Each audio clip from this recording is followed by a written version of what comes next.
చాలా మంది వినయం చేతగానితనం అనుకుంటారు. ఈగో చేతగానితనం, అహంకారం చేతగానితనం. వినయం చాలా గొప్ప గుణం. గుర్తుపెట్టుకోండి, వినయం ఉన్న వాళ్ళు ఎవరంటే తనకున్న బలమేంటో బలహీనత ఏంటో స్పష్టంగా తెలిసిన వాడికి వినయం ఉంటుంది. తన బలహీనతను అతి బలహీనతగా, తన బలాన్ని అతి బలంగా ఊహించుకున్న వాడికి అహం ఉంటుంది. అహంకారం ఉండకూడదంటే వినయం ఉండాలి.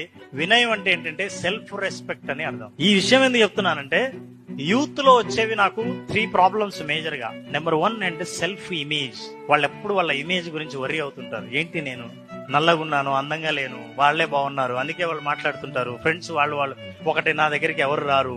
Second is bullying. వాళ్ళు ఆట పట్టించే వాళ్ళు, ఎగతాలు చేసేవాళ్ళు, అవతల వాళ్ళని బాధ పెట్టేవాళ్ళు, గుచ్చి మాట్లాడేవాళ్ళు, ఇది బుల్లింగ్. Third is habits.